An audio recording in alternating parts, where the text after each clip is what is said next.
the future is looking bright for David, and he's essentially right at the doorstep of a Canelo fight. But now with the PBC on Amazon deal getting ready to kick off, the scheduling calendar isn't quite set yet. What can you offer us as to what's next for David and when we can see him in the ring? We're super happy with his performance this last year. I couldn't believe the fighters that he fought, and he looked spectacular with them. Super happy, man. We had to prove ourselves. A lot of people were talking. Even Timothy Bradley was saying when he was going to fight Boo Boo, he said that he was going to get exposed, and he had terrible footwork, and all these things that people were saying. A lot of believers. He does have a lot of fans, but at the end of the day, he has a lot of bad fans also. I think now with these two fights, he proved that he does have talent, that his IQ is good and his footwork is good, and he's a monster. So now a lot of things change, and I'm super happy where we're at. But we got to continue proving ourselves, and if that fight with Canelo happens, good. If not, we have to stay active. We got to keep proving, and the opportunity will come sooner or later. Canelo's always it's almost on the way out. So we just got to stay patient, keep working, and stay focused. Mm-hmm. Is there a return date that you guys are planning around already? Yeah, we're thinking fighting maybe June, July, somewhere around there, possible May, at the end of May or something like that. Right now, everybody's busy trying to put those cards together for this year. They're just moving things around and all that. I've been contact about a couple of fighters and possibilities. So we're still looking, and they will fight anybody, to be honest. The thing is, would these other fighters fight, So, but we are already talking. They gave me a list of the fighters. I said, anybody, whoever, doesn't matter. Whoever wants to jump in first, let's make it happen. So that makes it easier, because we're not trying to choose fighters here and there, At the end of the day, we have never choose fighters. We fight anybody. So whoever steps in and is ready to fight, and as long as they approve it, we're ready to go. Mm-hmm. That list of fighters you speak against, I'm sure your personal number one is probably Canelo, but who is the list that you guys are working off of right now? Yeah, I can't tell you who the list is right now, but whoever, those are just talks, but those are very young fighters, undefeated fighters, very talented fighters, and those are the ones that we want to fight. So until I hear from them or whatever, but all these fighters are dangerous fighters, and that's all it is. The only way to make history, and we want to give the fans good fights. So all these fighters are good fighters, and it's gonna be very exciting. Mm-hmm. In the PBC universe, the top two are David Morrell and maybe even Jermall Charlo if he decides to be a full-fledged super middleweight. Are those two fights that you would entertain this year? To be honest with you, I would love to fight Jermall Charlo, but I don't think they would stop him. Come on, and the performance that we've seen with my other son, Jose Benavidez Sr., he will destroy him, man. And I don't think it will be a fair fight or an exciting fight. We want exciting fights. We want fights that are going to give you danger, fights that are 50-50, So I don't think Charlo's a 50-50 fight. Definitely, I would take it in a heartbeat, Like I said, but I'm being honest with you, I don't think that's a fighter that deserves Canelo or David at this point, But I would love that. That would be easy money, easy fight.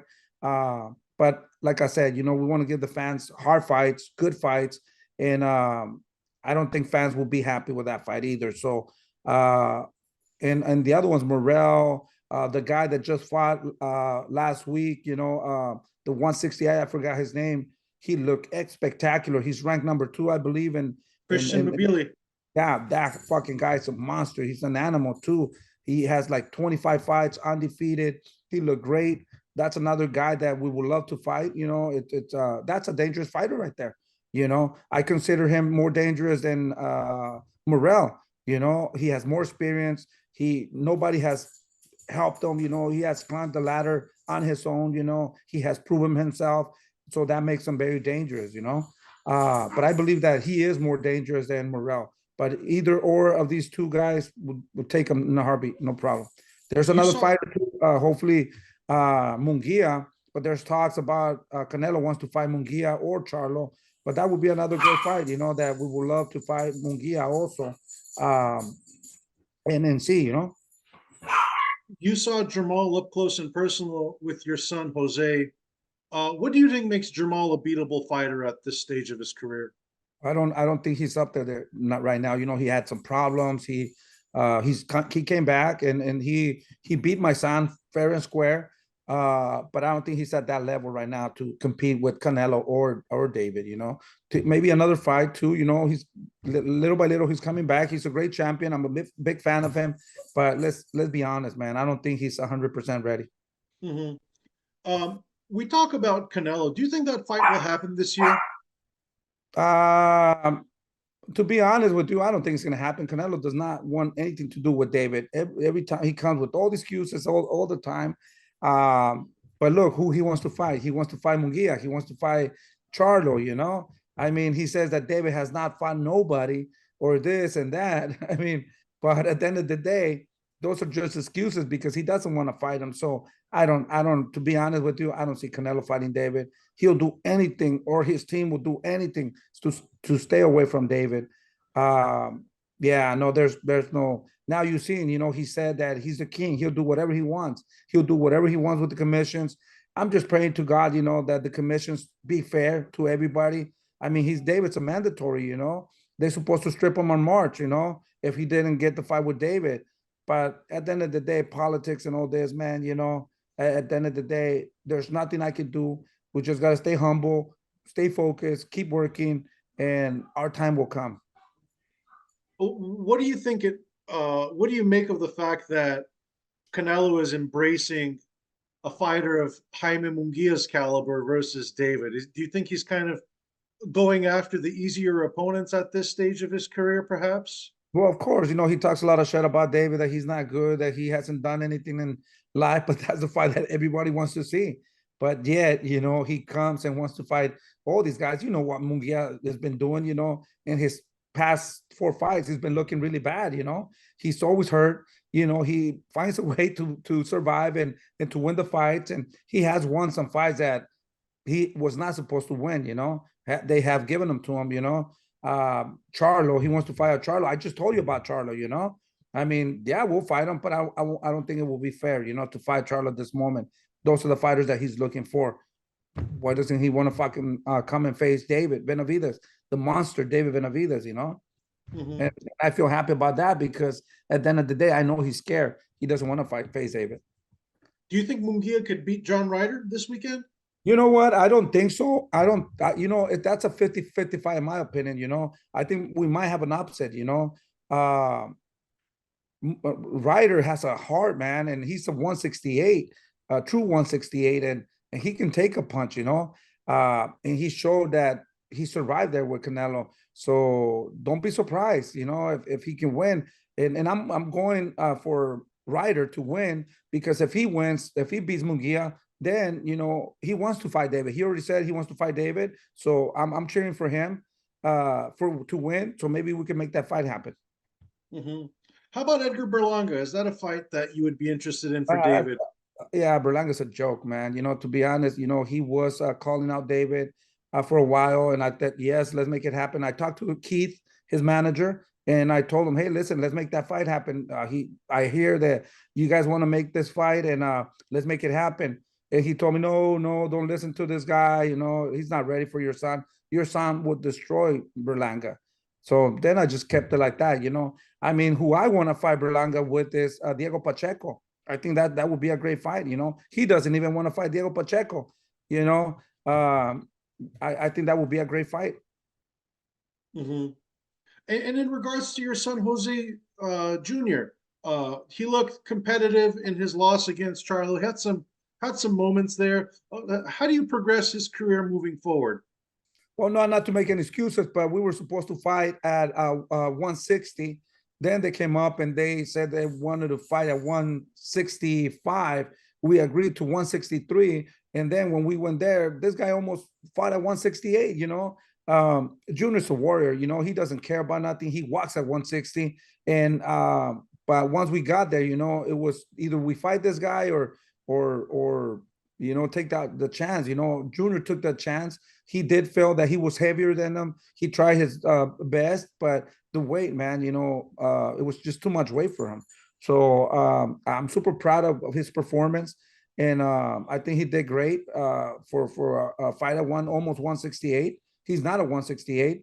We're working on him, so he's going to be fighting on April again. We already have there's talks already about him fighting also. So we're excited. We're excited. I called him last night and I told him that there's a card pretty soon, and he was busy fixing his house, so he's coming back on Monday to train, and we got something for him also. We're working on something for him. Mm-hmm. And I know perhaps the ultimate plan for David is to go up and fight at 175 pounds one day. We saw Arthur Beterbiev's performance last week against Callum Smith. Well, what was I know you guys speak highly of both Beterbiev and Bivol, but what was your assessment of Beterbiev after that fight? Well, you know, he's a monster, man. He hit super hard. He took his time. He got caught with a couple of punches. I mean, it was an entertaining fight. I really enjoyed that fight. You know, he got hit. He came back, regrouped, and he finished Colin Smith, you know, in a fashion way. You know, he did very well, very exciting. Hits hard, you know, undefeated with his knockout streaks, you know. So he's a dangerous fighter, you know. Bivol is another great fighter, too.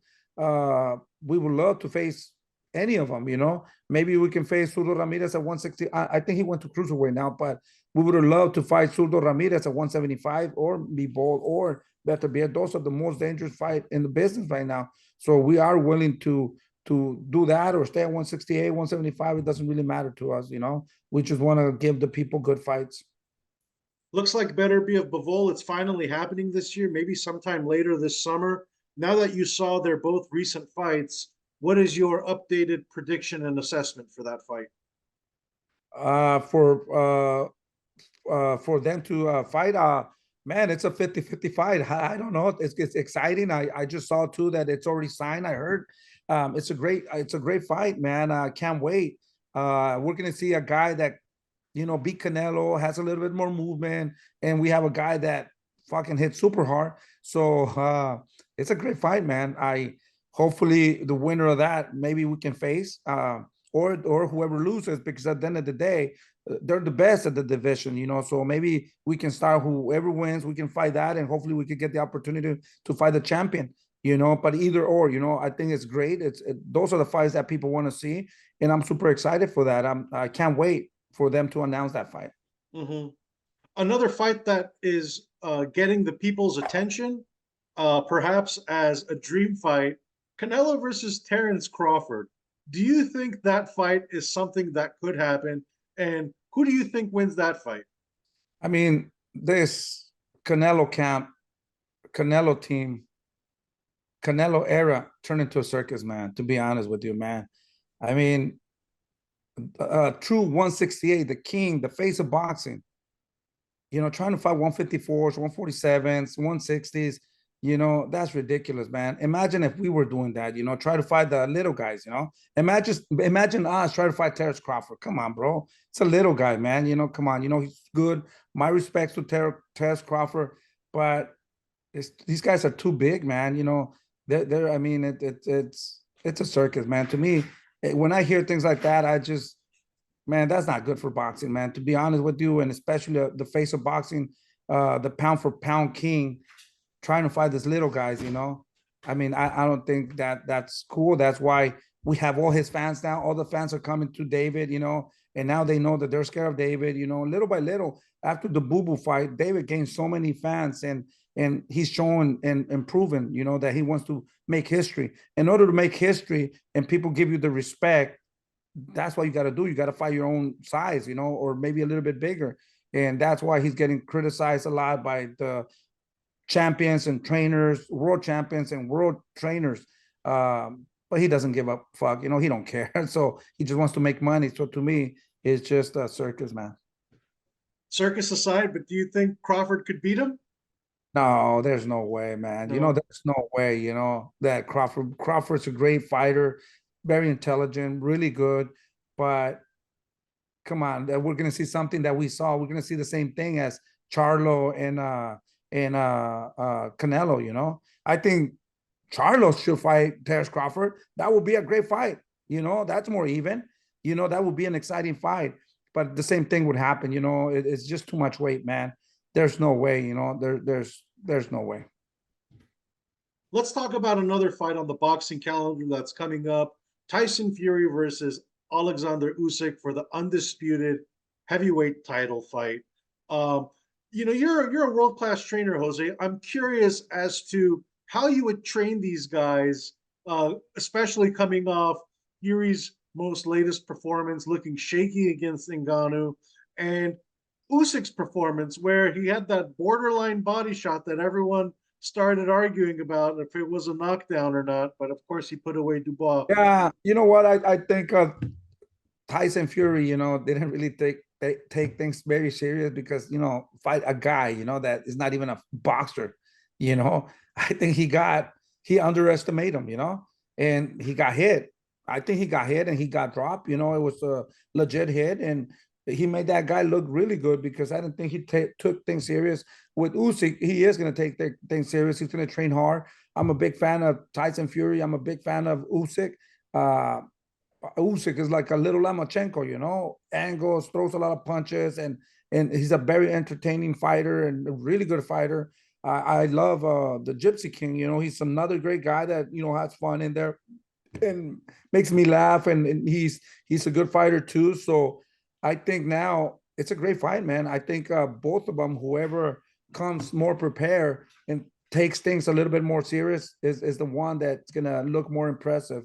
But both of them can move. Both of them for that size. Both of them have really good footwork and flexibility. And I think they're very active. So it's gonna be very entertaining. It's a good fight, man. I'm happy whoever wins.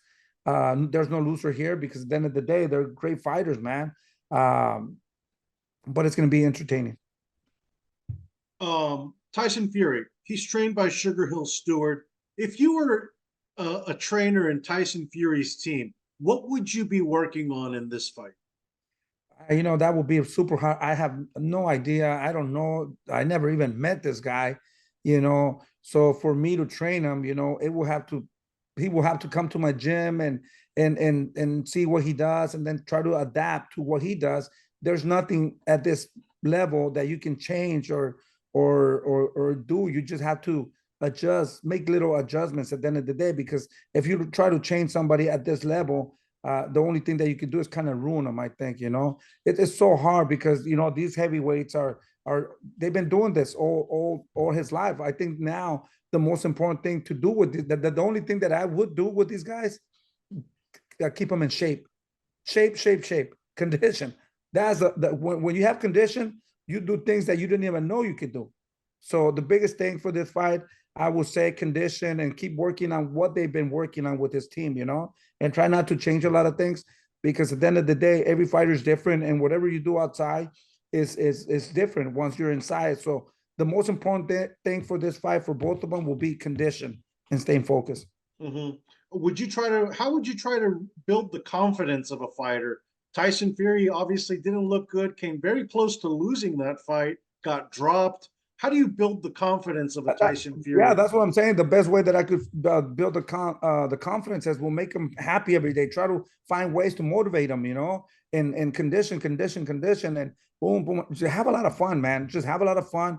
Trick them a little bit in order to peak at their condition, you know. Condition. I mean, at the end of the day, like I said, what can I teach this guy at this level now?